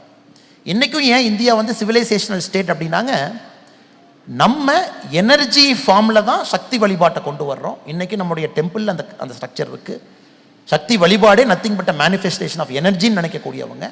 அதனால் இது ஒரு civilisational state, not a nation state. இதை மகாகவி பாரதியார் அவர்கள் பராசக்தி அப்படிங்கிற ஒரு பேரில் அதற்கு ஒரு ரூபம் கொடுக்குறாங்க. பட் ஹையஸ்ட் ஃபார்ம் பார்த்தீங்கன்னா இவங்க எல்லாமே சயின்ஸை நோக்கி, science is a part of religion. Religion is nothing but a way of life. இதுக்குள்ளே இந்த ஆர்டிஃபிஷியல் டிவிஷன் ரிலீஜனை வீட்டுக்கு வாசலில் விட்டுறணும், செருப்பு விடுற மாதிரி. ஸ்கூலுக்குள்ளே போனீங்கன்னா ரிலீஜன் வெளியே இருக்கணும், சரஸ்வதி வந்தனம் பாடக்கூடாது, இது கவர்மெண்ட் ஸ்கூலில், இங்கே எப்படி நீ பாடலாம், இது எல்லாம் சொல்லும் பொழுதுங்க கிட்டத்தட்ட 2000-3000 ஆண்டுகள் நம்ம எது டிஃபைன் பண்ணிச்சோ அதையும் அழிக்க ஆரம்பிக்கிறோம். இது ஏன் செக்குலருங்கிறது இவங்க கொடுக்குற டெஃபினேஷன். நீ இப்படி ட்ரெஸ் போட்டா இந்த மாதிரி போடாத, அந்த மாதிரி போடாத, ஸ்கூலில் இந்த மாதிரி இருக்காத, அந்த செக்குலருங்கிற ஒரு புரியாத வார்த்தையை கொண்டு இந்த ரிலீஜியஸ் ட்ரெடிஷனை அழிக்கும் பொழுது இன்ட்யூஷன் போயிடுது. இன்ட்யூஷன் போனதுக்கப்புறம் கிரியேட்டிவிட்டி போயிடுது. Then we become a mere slave of the books. அப்புறம் எப்படி உங்களுக்கு ஒரிஜினல் தாட்டும் ஒரிஜினல் சிவிலைசேஷனல் டிரான்ஸ்ஃபார்மும் நடக்குது? மிகவும் அருமையான எண்ணங்கள். இந்த இந்த இந்த எண்ண வீச்சு அப்படிங்கக்கூடியது ஏறக்குறைய என்டையர் யூனிவர்ஸுக்கு போயிட்டு திரும்ப எட்டயபுரத்துக்கு வந்திருக்குது. அப்படிப்பட்ட ஒரு அருமையான ஒரு எண்ணங்களை நம்மோட திரு அண்ணாமலை அவர்கள் பகிர்ந்து கொண்டிருக்கிறார்கள். இது எல்லாத்தையும் நாம் ஒரு கண்டென்ஸ்டாக அவங்க இன்றைக்கி என்ன பேசுனாங்க அப்படிங்கிறத நம்ம பார்க்கலாம். அதாவது அடிப்படையில் அறிவியலையும் நாம் கவிதையாக மாற்ற முடியும், அறிவியலையும் ஆன்மீகத்தையும் நாம் கவிதையாக மாற்ற முடியும். அப்படி மாற்றக்கூடிய ஒரு விரல் விட்டு எண்ணக்கூடிய கவிஞர்கள் இன்றைக்கும் அப்படிப்பட்ட கவிஞர்கள், விரல் விட்டு எண்ணக்கூடிய கவிஞர்கள் தான். சும்மா டெலிஃபோன் ரிங் போல் அப்படின்ட்டு பேசுகிறதுனாலே அவன் ஒரு தொழில்நுட்ப கவிஞராக மாறிவிட மாட்டான். அப்படிப்பட்டவங்க ஒரு அறிவியல் கவிஞனாக அவன் மாறிவிட முடியாது. இப்படிப்பட்ட ஒரு சூழ்நிலையில் அறிவியலை உண்மையிலேயே இசைக்க முடியுமா அப்படின்னு நம்ம பார்த்தோம் என்று சொன்னால் அதை பாரதி சாதித்து காட்டியிருக்கிறார். அதை செய்தவர்கள், திரும்பவும் சொல்கிறேன், உலகத்தில் மிகவும் குறைவு. அதை அவங்க ரொம்ப தெளிவாக காட்டினார்கள். ஐன்ஸ்டீனுடைய த யூனிவர்சல் கான்ஸ்டன்ட், அதுக்கு பிறகு அதில் ஏற்பட்ட பிரச்சனைகள். இன்ஃபேக்ட் ஒரு கட்டத்தில் ஐன்ஸ்டீன் தாட் தட் நான் இந்த யூனிவர்சல் கான்ஸ்டன்ட் அப்படிங்கிறத நான் தவறாக பண்ணிட்டேன் அப்படின்னு கூட அவர் எண்ணினார். One of the greatest mistakes that I have done அப்படின்னு கூட அவர் கருதினார். அதுக்கு பிறகு எப்படி அந்த எவல்யூஷன் வந்தது அப்படிங்கக்கூடிய ஒரு விஷயத்தை அவங்க சொன்னாங்க. அந்த கிராவிட்டி அப்படிங்கக்கூடியதை ஆக்சுவலாக நீங்கள் பார்த்தீங்கன்னா Newton when he talks about gravity, he talks of gravity as force. Einstein when he talks of gravity, he talks of gravity as a field. இந்த மாதிரிப்பட்ட ஒரு வாஸ்ட் கேன்வாஸில் பாரதி இதை எப்படி உள்வாங்கினார் யோசிச்சு பார்த்தா ரொம்ப அதிசயமாக இருக்கு. ஒரு நல்ல ஒரு வசதி கிடையாது அவருக்கு, அஃப்ளூயன்ஸ் எல்லாம் கிடையாது. வெள்ளைக்காரனை எதிர்த்து போராடுறாரு, பிரிட்டிஷ் எதிர்த்து போராடுறாரு, நம்முடைய சமூக இறுக்கங்களை எதிர்த்து போராடுகிறாரு, நம்முடைய பெருமிதங்களை, பழைய பெருமிதங்களை அவர் பேசுகிறாரு. அவ்வளவும் பேசிட்டு அன்னைக்கு அறிவியலில் இருந்த நுட்பமான விஷயங்களை எடுத்துக்கொண்டு நம்முடைய மக்களுக்கே அவர் கொடுக்குறாரு. இது மிக மிக மிக மிக அருமையான ஒரு விஷயத்தை நீங்கள் காண்பிச்சிங்க. அப்புறம் இன்னொரு விஷயம் அவங்க சொன்னாங்க, அதாவது இன்றைக்கி அறிவியல் இவ்வளவுதான் தெரிஞ்சு வச்சிருக்குது, அதையும் தாண்டி பல விஷயங்கள் இருக்குது. இந்த விஷயத்துக்கு போகிறதுக்கு நமக்கு இன்ட்யூஷன் தேவை, பொயட்டிக் இமேஜினேஷன் தேவை. அந்த இன்ட்யூஷன் அண்ட் பொயட்டிக் இமேஜினேஷன் நம்முடைய குழந்தைகளுக்கு இருந்தாதான் நம்முடைய குழந்தைகள் அறிவியலில் சாதிப்பாங்க. அறிவியலில் இங்கேருந்து ஒரு ஐன்ஸ்டீன் உருவாகிறதுக்கு, இங்கேருந்து இன்னொரு ஜெகதீஷ் சந்திர போஸ் உருவாகிறதுக்கு, இன்னொரு ஜிஎன் ராமச்சந்திரன் உருவாகிறதுக்கு நீங்கள் யோசிச்சு பாருங்கள். ஜிஎன் ராமச்சந்திரன் ஒரு முக்கியமான ஒரு அறிவியலாளர். இன்றைக்கி தமிழ்நாட்டில் அவரை பற்றி பேசுகிறதுக்கு ஒரே ஒரு தலைவர் தாங்க இருக்காங்க, ஒரே ஒரு தலைவர் தான் இருக்கிறார். இன்றைக்கி யோசிச்சு பாருங்கள். இந்த ஒரு சூழ்நிலையில் பாரதியினுடைய அந்த அறிவியல் எப்படி இன்றைக்கு இருந்த அன்னைக்கு அவருடைய காலகட்டத்திலிருந்து அறிவியலை தாண்டி எங்கேயோ போயிட்டு வந்திருக்குது. ஒரு எடுத்துக்காட்டு, கோமதி அம்மனை அவர் பாடுறார். கோமதி அம்மனை பாடும்பொழுது, கோமதி அம்மன் திருநெல்வேலி மாவட்டத்தில் இருக்கக்கூடிய ஒரு அம்மன் கோவிலுங்க. ஒரு டஸ்டி டவுன், ஒரு ஸ்லீப்பி டஸ்டி டவுனாக இருக்கக்கூடிய ஒரு இடம், வைப்ரண்ட் டவுன் ஆஃப்கோர்ஸ். அண்ட் அங்கே நீங்கள் பார்த்தீங்க அப்படின்ட்டு சொன்னால் அந்த அம்மனுக்கு அவர் ஒரு பாடல் பாடுறாரு. காலமாம் வனத்தில் அண்ட கோலமாம் மரத்தின் மீது காளி சக்தி என்ற பெயர் கொண்டு ரீங்காரமிட்டு உலாவும் ஒரு வண்டு. நம்ம காலத்தை பற்றி நம்ம எப்படி பார்ப்போம் அப்படின்னு சொன்னால், ஜெனரலாக இன்றைக்கும் நீங்கள் காலத்தை ஒரு கவிஞனிடம் காலத்தை பற்றி சொல்லு அப்படின்னா அவன் அதை ஒரு ஃப்ளோவாக காட்டுவான், ஒரு ஆறு ஓடுகிறது அப்படின்னு. ஒரு படமாக வரைய சொன்னான், சல்வடார் டாலி வரைஞ்சிருக்கா பெர்சிஸ்டன்ஸ் ஆஃப் மெமரின்னு ஒரு ஃபேமஸ் படம். பார்த்திங்கன்னா அந்த கடிகாரங்கள்லாம் அப்படி உருகி போகிற மாதிரி இருக்கும், ஒரு ஃப்ளூயிடாகத்தான் நம்ம பார்ப்போம். ஆனால் பாரதி சொல்கிறார் காலமம் வனம், அதை ஒரு லேண்ட்ஸ்கேப்பாக பார்க்குறாரு. காலமம் வனம், அந்த வனத்தில் நாம் இன்னைக்கு பார்க்கக்கூடிய யூனிவர்ஸ் வந்து ஒரு கோலம், ஒரு pattern. The time creates a pattern and that pattern is universe அப்படின்னுட்டு சொல்லக்கூடியது யார்? எட்டயபுரத்தில் இருக்கக்கூடிய, நாளைக்கு சாப்பாடு கிடைக்குமா கிடைக்காதாங்கிறது தெரியாது, நாளைக்கு நாம் அரெஸ்ட் ஆவோமா மாட்டோமான்னு தெரியாத ஒரு ஆள். அவர் வந்து இதை பாடுறாரு. 2018 சயின்டிஃபிக் அமெரிக்கனில் ஒரு ஆர்டிக்கிள் வந்து அதில் வந்து அவங்க சொல்கிறான், you should not see time as a flow, we have to imagine time as, the scientific imagination should hold time as landscape that will remove the biases in our equation அப்படின்ட்டு. அப்போ ஒரு ஏழை போயட்டாக இங்கே இருந்துட்டு, அதனால தான் அவர் வந்து வெறும் புலவர் இல்லை, அவர் வந்து ஒரு கவி, ஒரு ரிஷி கவி. எப்படி வேத காலத்து ரிஷிகள் வந்து மந்திரங்களை கண்டார்களோ அதே மாதிரி இவருடைய போயிற்றி போய் மந்திரங்களை அந்த யூனிவர்சல் ட்ரூத்தை போய் தொட்டுட்டு வந்து நமக்கு கொடுத்துருக்குது. அதை பற்றி நீங்கள் சொன்னீங்க. அதுக்கு பிறகு இந்த எஜுகேஷனல் சிஸ்டத்துக்குள்ளே பாரதியினுடைய கவிதைகள் எப்படி ஹார்மனைஸ் பண்ணப்பட வேண்டும் அப்படிங்கக்கூடியதை பற்றி சொன்னீங்க. இது எல்லாமே சுவாமி சஹஜானந்தர் பற்றி சொன்னீங்க. எப்படி லோக்கல் ரிசோர்ஸஸ், இந்த பயோ ரிசோர்ஸஸை வந்து நாம் பயன்படுத்தணும் அப்படிங்கிறத பற்றி சொன்னீங்க. நேற்று நாம் இந்த ஒரு விஷயத்தை பற்றி சொன்னோங்க. என்னென்னா, முதலாக இந்தியாவில் இந்த பயோ பைரசியை இல்லாமல் ஆக்குறதுக்காக வேண்டி TKDL, traditional knowledge digital library, Vajpayee அரசு கொண்டு வந்தது. அதனால் பயோ பைரசி ஒரு 80% குறைஞ்சிது. இன்றைக்கி நீங்கள் வந்து இந்த குழந்தைகளுக்கு நீங்கள் சொல்லக்கூடிய அந்த உள்ளூர் தாவரங்கள் பற்றி, அங்கே வைத்தியர்கள் எப்படி பண்ணுறாங்க அப்படிங்கிறத பற்றி நாலேஜ் வந்ததுன்னா அந்த பயோ பைரசி மிகப்பெரிய அளவில் குறையும், உள்ளூர் தயாரிப்புகள் வந்து வளரும். ஆக இது வந்து ஒரு பெரிய விஷயம் அவங்க நம்ம முன்னாடி வச்சுருக்கிறாங்க. அதை செயல்படுத்துவதற்கு நாம் எல்லோரும் அவர்களுக்கு ஒத்துழைப்பு கொடுக்க வேண்டும். அந்த ஒத்துழைப்பை கொடுத்து அவர் வந்து ஒரு விளைமாண்பு யாவையும் பார்த்தன் போல் விழியினால் விளக்குவாய் வா வா வா அப்படின்ட்டு பாரதியுடைய வார்த்தைகளோடு நான் இந்த செஷனை முடிக்கிறேன். அவர் வந்து நம்முடைய இந்த தெய்வ சாபம் நீங்கி நம்முடைய உயர்ந்த மாண்புகள் இந்த நாட்டில் வருவதற்கு அவர் வந்து இதை செய்ய வேண்டும். இதை நான் சொல்கிறது கடைசியாக சொல்லிடுறேன். முழுக்க நான் இதை சொல்கிறது என்னுடைய சுயநலத்தினால சொல்கிறேன். ஏன்னா எனக்கு என்னுடைய குழந்தைகள், என்னுடைய பேர குழந்தைகள் நல்ல தமிழ்நாட்டில் வாழணும் அப்படிங்கக்கூடிய எண்ணம் இருக்குது. அதற்கான ஒரே கோப்பு வந்து இன்னைக்கு அண்ணாமலை அவர்கள் தான். ஆகவே நான் இதை சொல்கிறேன். ஜெய்ஹிந்த், வந்தே மாதரம். அரவிந்தன் அவர்கள் இங்கு இருக்கும் பொழுது அவரை பற்றி ஒரு 2 வார்த்தைகள் சொல்லி நான் முடிச்சா தான் இந்த செஷன் வந்து முடிவரும் என்பது என்னுடைய எண்ணம். ஜென்ரலாகவே காம்ப்ளெக்ஸ் திங்கர்ஸ், ரொம்ப ஆழமாக யோசிக்கக்கூடியவர்கள் வந்து கொஞ்சம் ரெக்லூஸாக இருப்பாங்க. நமக்கு அவங்களை புரிந்து கொள்வது கொஞ்சம் கஷ்டமாக இருக்கும். அரவிந்தன் நீலகண்டன் அவருடைய சில ஆர்டிகல்ஸ்லாம் பார்த்தீங்கன்னா ரொம்ப காம்ப்ளெக்ஸாக, ரொம்ப ஃபிலாசபிக்கலாக உள்ளே இறங்கியிருப்பார். சமீபத்தில் பேசும் பொழுது நாங்கள் இருவரும் ஒரு கான்வர்சேஷனில் பேச்சுவார்த்தையில் சொன்னோம், நம்ம எவரும் சேர்ந்து ஒரு புக் எழுதணுமே அப்படின்னு. குறிப்பாக தமிழ்நாட்டில் இத்தனை காலமாக இதையெல்லாம் சொல்லி அரசியல் செய்து கொண்டு வந்தார்களோ, we have to take a relook at it, complete relook. நாங்கள் தான் சமூக நீதி, டெம்பிள் என்ட்ரி நாங்கள் தான் கொண்டு வந்தோம் என்னெல்லாம் சொன்னாங்களோ ஒரு ஹிஸ்டாரிக்கல் பெர்ஸ்பெக்டிவில் ஒரு புத்தகத்தில் அதை கம்ப்ளீட்டாக ரீலுக் பண்ணி தமிழ்நாட்டில் மறைக்கப்பட்ட அந்த எல்லா விஷயங்களையும் திரும்ப அந்த புத்தகத்தில் கொண்டு வரணும் அப்படின்னு சொல்லும்போது எனக்கு ஒரு பெரிய பயம். நான் சொன்னேன், அண்ணா உங்களுக்கெல்லாம் யோசிக்க முடியாது, நீங்கள் யோசிங்க, நான் வந்து சைடில் இருந்து கொஞ்சம் ஏதோ பண்ணுறேன் அப்படின்னு. ஸோ இருவருமே ஒரு முயற்சி எடுத்து அந்த புத்தகத்திற்கான ஒரு அடித்தளத்தை இப்போ போட்டுட்டோம். அந்த புத்தகத்தை கொண்டு வர வேண்டும், புத்தகத்தை எழுதி முடிக்க வேண்டும் என்று. ஆனால் வழக்கம் போல் அவருடைய பாத்தில் அவர் சரியாக இருக்கார், அட்வான்ஸாக இருக்கார், டைம் லைனை மெயின்டைன் பண்ணி போயிட்டுருக்காரு. நான் அவருக்கு ப்ராமிஸ் பண்ணதெல்லாம் ரொம்ப பின்னாடி, இன்னும் வண்டி ஸ்டார்ட்டே ஆகாமல் இங்கேயோ நின்றுட்டுருக்கு. அதனால் என்னுடைய ஆசை, என்னுடைய பாக்கியம் அரவிந்த் நீலகண்டன் அவர்களோட அந்த புத்தகத்தை கொண்டு வரணும். கம்ப்ளீட் தமிழ்நாட்டில் 250 ஆண்டுகளாக பேசிய விஷயத்தை எல்லாமே ஒரு சயின்டிஃபிக் பேசிஸில் ஒரு ரீலுக் பண்ணணும். மறைக்கப்பட்ட இந்த மாதிரி தலைவர்களை அறிமுகப்படுத்தணும். குறிப்பாக ஸ்பிரிச்சுவாலிட்டியை திரும்ப தமிழக மண்ணில் ஒரு வித்தியாசமான ஒரு கண்ணோட்டத்தில் கொண்டு வரணும். எஜுகேஷன் சிஸ்டத்திற்கான எங்களுடைய விஷன் என்ன, தமிழ்நாட்டினுடைய இண்டஸ்ட்ரி, மக்களுடைய வாழ்வியல் முறை, தமிழ்நாட்டினுடைய கலாச்சாரத்துக்கு எங்களுடைய விஷன் என்ன அந்த புத்தகத்தில் வரணுங்கிற ஆசை. அது மிக வேகமாக எழுதி முடித்து இறையருள், அவர்களுடைய இறையருள், பராசக்தி அன்னை அவர்களுடைய ஆசீர்வாதத்தோடு வேகமாக கொண்டு வர வேண்டும் என்பது என்னுடைய எண்ணெய். இது பெரிய பாக்கியம். அரவிந்தனோட வந்து மகாகவி பாரதியாரை இந்த மாதிரி ஒரு கான்டெக்ஸ்டில் பேசினது அது ஒரு பெரிய வரமாக, பாக்கியமாக பார்க்கின்றேன். நீங்கள் வந்திருக்கக்கூடிய அனைவருக்கும் நன்றி கலந்த வணக்கத்தை தெரிவித்துக் கொள்கின்றேன். பாரத் மாதா கி Jai. Couple of questions only related to science and Bharatiyar. Thank you so much for this wonderful speech and bringing out so many facets of Mahakavi Subramanya Bharati. In the science perspective la paakarapo, is it possible to bring the study of Mahabharati himself into the university curriculum?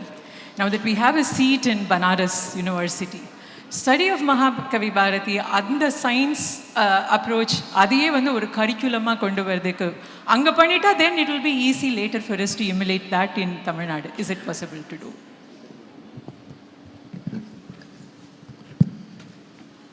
Madam, thank you for your question. During the Kashi Tamil Sangamam, when our Honorable Prime Minister was in Kashi for the inauguration, and he was very particular in the Benares Hindu University, BHU, the chair for Subramania Mahakavi Bharati should go beyond exploring what Bharati we all know. நமக்கு என்ன பாரதியை பற்றி தெரியுமோ அதை தாண்டி செல்ல வேண்டும். இது வந்து மகாகவி பாரதியார் அவர்களுக்கு முழுமையான ஒரு அங்கீகாரம் எல்லாம் தாண்டி அவருடைய வாழ்க்கையிலிருந்து இந்தியா கற்றுக்கொள்ள வேண்டிய பாடங்கள் அந்த இருக்கையிலிருந்து வெளியே வர வேண்டும் என்பது பிரதமருடைய ஆசை. அதை வெளிப்படுத்தினார். ஆனால் I'm very confident madam, I'm very confident. இந்த மகாகவி பாரதியாரோட இருக்கை எங்கே இருந்திருக்கணும்னா இங்கே இருந்திருக்கணும். சென்னையில், கோயம்புத்தூரில், மதுரையில், தூத்துக்குடியில், அவருடைய பிறந்த ஊரில் இருக்கக்கூடிய பல்கலைக்கழகத்தில் இங்கே மகாகவி பாரதியாருக்கு அந்த கௌரவத்தை கொடுத்து இந்த மாதிரி பேச ஆரம்பிக்கணும்.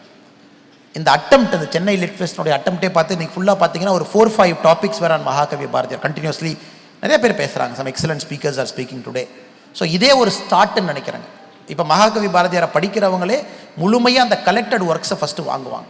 செலக்டடாக அந்த புத்தகத்தில் போட்டிருக்க 2 பேரா 3 பேராவை படிக்காமல் முழுமையான அந்த வால்யூமை வாங்கி முழுமையாக மகாகவி பாரதியாரை பார்க்க ஆரம்பித்தாவே we have done a great service to Bharati. So I am sure that seat of learning in BHU would be a world class ஒரு seat of learning, would definitely explore. நீங்கள் சொன்னது எல்லாமே நீங்கள் சொன்னதையும் ஒரு ஃபீட்பேக்காக எடுத்து we'll take it up to Benares University's Vice Chancellor. Thank you, madam.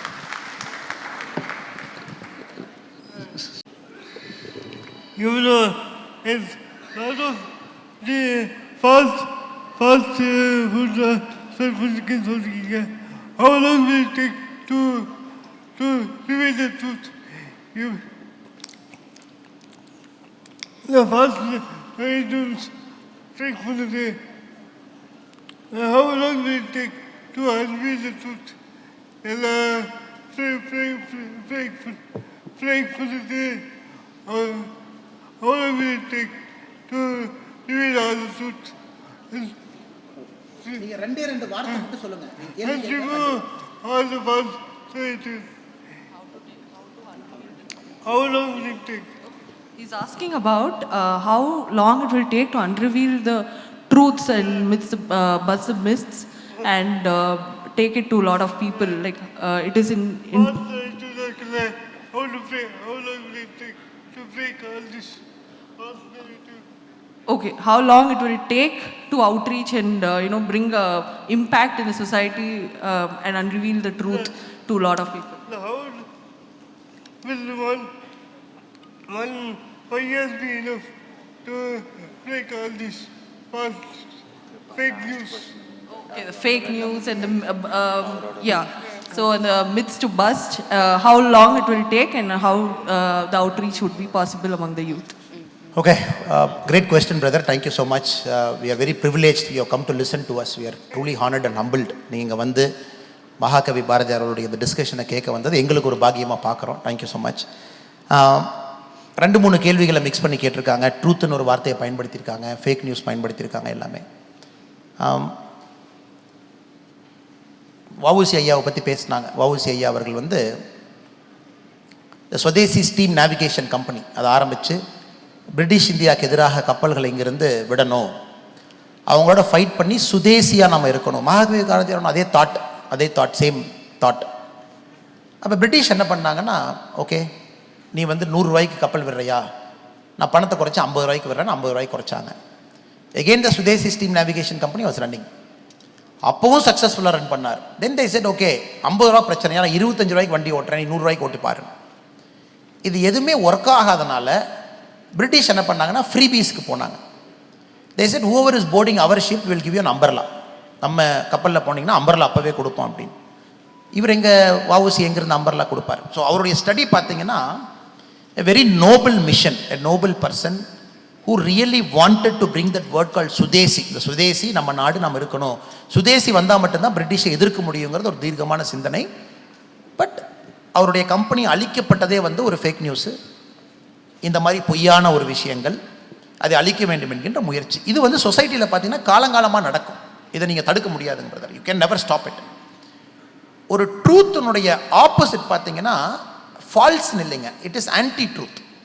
ஃபால்ஸுக்கும் ஆன்டி ட்ரூத்துக்கும் ஆங்கிலத்தில் தமிழில் மொழிபெயர்க்கும் பொழுது there is lot of difference.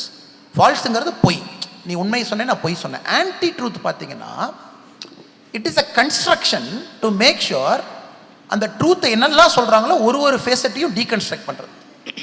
So நம்ம இதில் வந்து சேஞ்சுங்கிறது பாலிட்டிக்ஸ்லையோ எக்கனாமிக்ஸ்லையோ சயின்ஸ்லையோ ஃபிலாசபிலையோ எங்கேயெல்லாம் when people start speaking இதனால் ஒரு ஈகோ சிஸ்டத்துக்கு தொந்தரவு வரும் அப்படின்னா ஆன்டி ட்ரூத் கேங் கிளம்பி வருவாங்க, ஃபால்ஸ் கேங் இல்லைங்க. அண்ட் ஏன்னா ஃபால்ஸ் கேங் வரும் பொழுது நீங்கள் திரும்ப உங்கள் ட்ரூத்தில் அவங்கள கொண்டுடலாம், அட்லீஸ்ட் ஆர்குமெண்ட்டாக. But anti truth is very tough to take on because it's an ego system. பத்திரிகையில் எழுதுறது, சோஷியல் மீடியாவில் போடுறது, எல்லாத்துலேயும் போட்டு ஏவும் பியும் பார்த்தாங்க, பியும் சியும் பார்த்தாங்க, அதனால் ஏவும் சியும் ஃப்ரெண்டு அப்படின்னு ஒரு ஆர்குமெண்ட்டை பில்ட் பண்ணுறது, இதெல்லாம் நடக்கும். It's an ongoing process. The only way to face it is to be resilient. நீங்கள் ரெசிலியண்ட்டாக இருக்கணும். தமிழில் ஒரு வார்த்தையை பயன்படுத்தணும் அப்படின்னா, நீங்கள் தீர்க்கமாக போகின்ற பாதையில் நீங்கள் சரியாக தீர்க்கமாக இருக்கீங்க அப்படின்னா it's a matter of time before you can take on the anti truth. இது வந்து இளைஞர்கள் அல்லது வரக்கூடியவங்க அந்த சேஞ்ச் நான் பண்ணுறேன், நான் சேஞ்சை முன்னெடுக்க போகிறேன், என்னால் மாற்றம் வரும்னு யாரெல்லாம் வேறு துறையில், தொழில் துறையில், விளையாட்டு துறையில் எங்கெல்லாம் நீங்கள் எடுக்கிறீங்களோ உங்கள் எல்லாத்துக்கும் வரக்கூடிய பிரச்சனைகள். The only thing is don't give up, just be resilient. ஏன்னா மகாகவி பாரதியார் அவர்களே அவர் வாழ்ந்த பொழுது யார் மகாகவி பாரதியாரை அட்லீஸ்ட் அப்ரிஷியேட் பண்ணாங்க? பாரதியார் அவங்க நல்லவங்கன்னு யார் சொன்னாங்க? கலீலியோவிலிருந்து ஒரு மனிதனுடைய வாழ்க்கையை எடுத்து பார்த்தீங்கன்னா கல்லடிப்பட்டு தான் செத்தாங்க.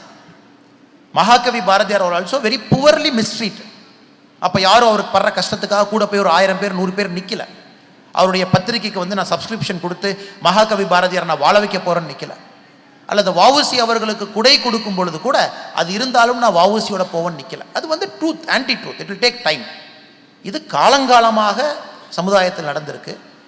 B at it, be resilient, keep walking, keep talking, keep sailing. 10 வருஷம் ஆகலாம், 20 வருஷம் ஆகலாம். பட் நீங்கள் அவசரப்பட்டீங்கன்னா you cannot construct that change. நீங்கள் பொறுமையாக ஸ்டெப் பை ஸ்டெப் போய்கிட்டே இருக்கணும். நீங்கள் கேட்ட கேள்விக்கு நான் சரியான பதில் கொடுத்தனான்னு தெரியல. But I understood from your question. Be at it, be resilient, don't take it to heart. இன்னைக்கு நடக்காது, நாளைக்கு நடக்காது, it may take 10 years. But அது வரைக்கும் அதே ஸ்பிரிட்டில் நீங்கள் போய்கிட்டே இருக்கணும். That is a lesson Mahakavi is telling us. That is a lesson all the great people are telling us. நாமளே மியர் மார்டல்ஸ் தானேங்க, வேறு small people in the whole cosmos. So அவங்களுக்கே அவ்வளோ பிரச்சனைகள் ஆகியிருக்கும் பொழுது நமக்கெல்லாம் இன்னும் 1000 மடங்கு பிரச்சனைகள் ஆகத்தானே செய்யும். இது கூட இன்னொரு அடிஷ்னலான ஒரு விஷயத்தை நான் சொல்ல விரும்புகிறேன். எங்களுடைய ஜென்ரேஷன், அதாவது 70s 80s உள்ளவங்களுக்கு வந்து விசா ராம ஜென்மபூமி மூமெண்ட் ஸ்டார்டிங் அது நடந்தது. கரசேவர்கள் இது நடந்துச்சு, அந்த அங்கே வந்து கரசேவை நடந்தது, பல பிரச்சனைகள் வந்தது, பல படுகொலைகள் நடந்தது, இதெல்லாம் நடந்தது நாங்கள் பார்த்தோம். 2004 ஆரம்பித்து எங்களுக்கு வந்து நம்பிக்கை போயிருச்சு. இங்கே வந்து நம்முடைய காலகட்டத்தில் நாங்கள் வந்து ராமர் கோயிலை பார்ப்போம் அப்படின்னு நாங்கள் நினைக்கல. திடீர்னு என்னெல்லாமோ நடந்தது. 2014 நரேந்திர மோடி வந்தார், ராமர் கோவில் வந்துச்சு. அப்போ என்ன அப்படின்னா, அதே மாதிரி இப்போ நான் என்ன பார்க்குறேன் அப்படின்ட்டு சொன்னால், இந்த சூழ்நிலையில் திராவிட பொய்களை எதிர்க்கக்கூடிய ஒரு மனிதர் இங்கு தோன்றுவார் அப்படின்னு நம்ம யாருமே எதிர்பார்க்குறோம். இன்றைக்கி நம்ம அதை பார்க்குறோம். ஸோ எப்படி ராமர் கோயிலில் நம்ம கண்ணால் இந்த ஜென்ரேஷன் பார்த்ததோ அதே மாதிரி I really pray to Parasakthi, இந்த ஜென்ரேஷனில் நாங்கள் வந்து திராவிட இயக்கம் வீழ்வதையும் ஒரு தேசிய அரசு தமிழ்நாட்டில் அமைவதையும் பார்க்க தான் போகிறோம். அதுக்கு ஏற்ற ஒரு கிரிட்டிக்கல் மாஸ் வந்துருச்சு. அதுக்கான ஒரு என்ன சொல்ல, an avatar manifestation has happened அப்படின்னு தான் நான் நம்புகிறேன் தீர்க்கமாக. I request Jatayu sir to put forth the question as he's been waiting for a long time. Kindly excuse us, this will be the last question because we are running short of time as well. Please excuse. சிறப்பாக பாரதி கவிதை அறிவியலை பற்றி கூறினீர்கள். ஒரு விஷயம், பாரதி தன்னுடைய கல்வி பற்றிய கட்டுரையில் எதை கற்றுக் கொடுக்க வேண்டும் என்பதோடு எப்படி கற்றுக் கொடுக்க வேண்டும் என்றும் சொல்லியிருக்கிறார். அதாவது மேல் நாட்டில் அந்த காலத்திலேயே எப்படி வந்து அணுக்களுடைய படங்களை வரைஞ்சி மாணவர்களுக்கு கற்றுக் கொடுக்குறாங்க, அது மாதிரி கற்றுக் கொடுக்கணும். ஸோ இன்றைக்கு தமிழ்நாட்டில் சயின்ஸ் எஜுகேஷனுடைய குவாலிட்டி ரொம்பவே கம்மியாயிட்டு வருது. அதாவது அது சிபிஎஸ்சி பள்ளிகளை எடுத்தாலும் சரி, ஸ்டேட் போர்டு பள்ளிகளாக இருந்தாலும் சரி, இந்த சயின்ஸ் எஜுகேஷனுடைய தரத்தை மேம்படுத்துவதற்கு ஏதாவது ஒரு திட்டம் ஒரு தலைவராக நீங்கள் முன்வைக்க விரும்புகிறீங்களா?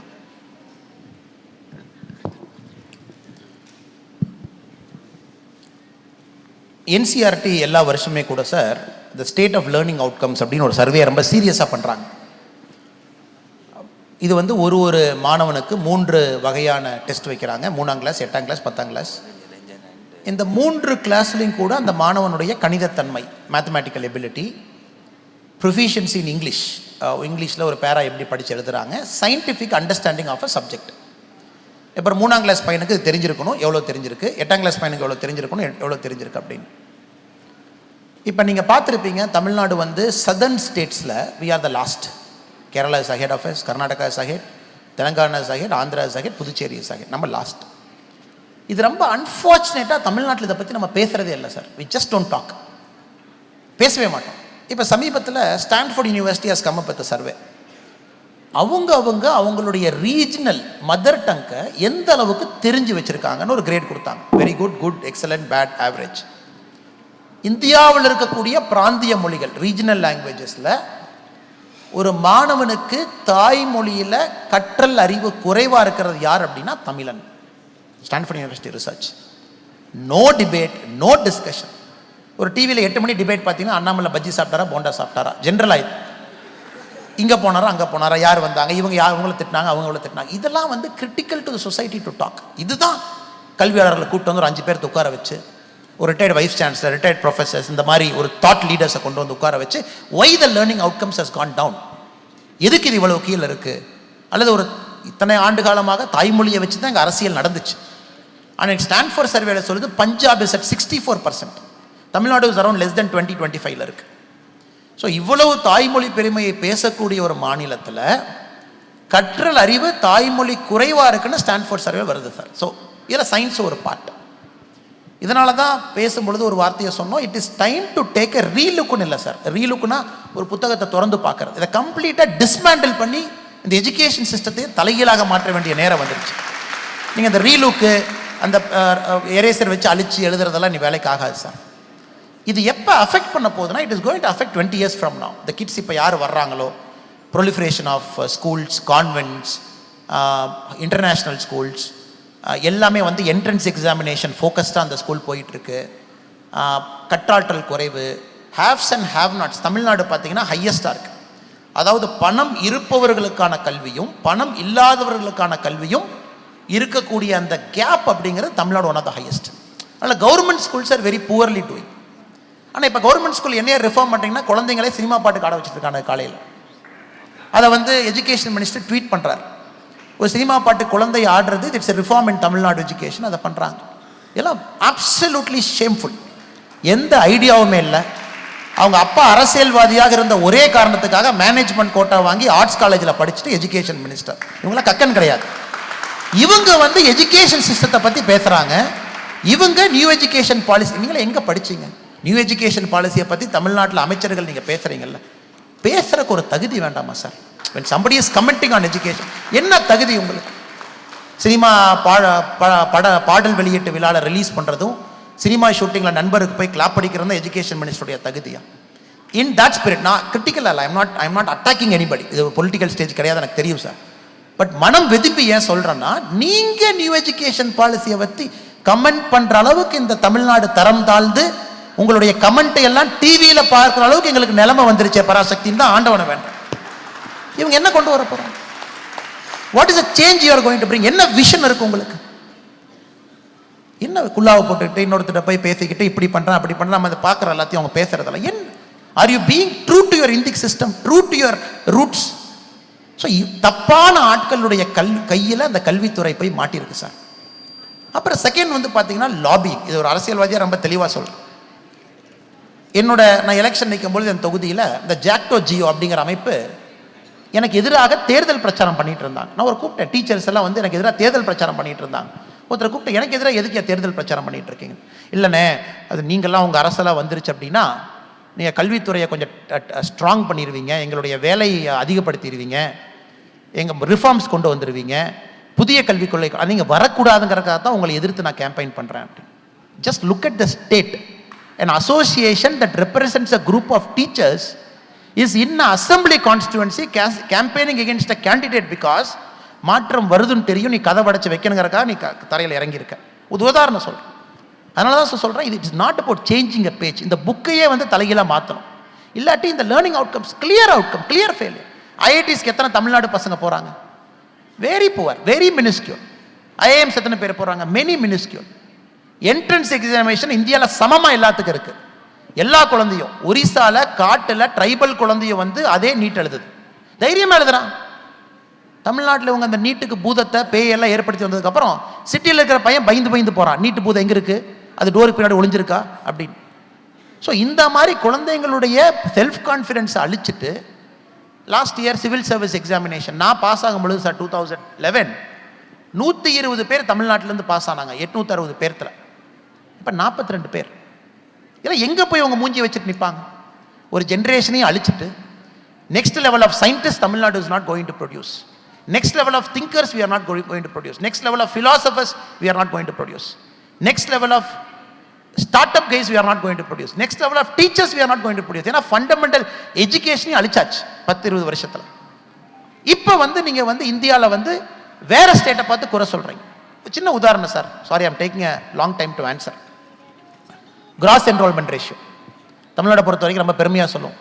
52 விழுக்காடு 10th யார் படித்தாங்களோ 52 விழுக்காடு அதில் அவங்க ஹையர் ஸ்டடி போயிட்டாங்க, அண்டர் கிராஜுவேஷன் போயிட்டாங்க. ஸோ கிராஸ் என்ரோல்மெண்ட் ரேஷியோ நம்ம சூப்பர் அப்படின்னு. Correct. Uttar Pradesh 7 years back Uttar Pradesh cross enrolment ratio was 22%. அப்படின்னா 22% குழந்தைங்க தான் 10th படிக்கிறவங்க அண்டர் கிராஜுவேஷனுக்கு போகிறாங்க. அப்படின்னா half the fellows were not working. குறிப்பாக பெண்களை படிக்க விடலை. இன்னைக்கு 2023 UPS crossed 36-37%, 14% ஜம்ப் அடிச்சிட்டான். இப்போ UPS all set to reach 50% in about 8 years. UP population என்னங்க 24.5 கோடி, தமிழ்நாடு பாப்புலேஷன் 8 கோடி. 24.5 கோடி பாப்புலேஷன் இருக்கிற ஒரு ஸ்டேட்டில் 50% GR வந்துருச்சுன்னா அவன் உலகம் ஃபுல்லாக போய் டாமினேட் பண்ண ஆரம்பிப்பான். which is true, which is also in India, we should feel proud about it. But இங்கே 8 கோடி வச்சுக்கிட்டு இன்னும் பழைய பஞ்சாங்கத்தை பற்றி பெருமை பீத்திக்கிட்டு இருக்கோம். when every single state is overtaking us in all metrics, all indicators. So அதனால் கல்வியை பற்றி நல்ல கேள்வி கேட்டீங்க. there is a problem in teaching, there is a problem in the model of education, there is a problem in the way, the methodology of testing. இந்த மூன்றுமே பிரச்சனை. அதனால் அடுத்த கட்ட தலைவர்களை உருவாக்கக்கூடிய கல்வியாக இது இல்லை. இது கொடி பிடிக்க, போஸ்டர் ஒட்ட, ஒரு 4 பேர்த்த வாழ்கன்னு சொல்கிறதுக்கு தான் இந்த கல்வி சிஸ்டம் டிசைனாக இருக்கோ தவிர ஒரிஜினல் திங்கர்ஸை ப்ரொடியூஸ் பண்ணக்கூடிய கல்வி இப்போ தமிழ்நாட்டில் இல்லை என்பது முக்கியமான உண்மையான கருத்து. அதை பற்றி சொல்வதில் எனக்கு எந்த விதமான தயக்கமோ சங்கடமோ எனக்கு நிச்சயமாக இல்லை. நன்றி. I now request Sundar, founding director of Indo Analytics and organizers and sponsors of Cultural Litfest' 3rd edition, to come up on the stage and hand over the memento and felicitate our panel Annamalai ji and Aravindan ji.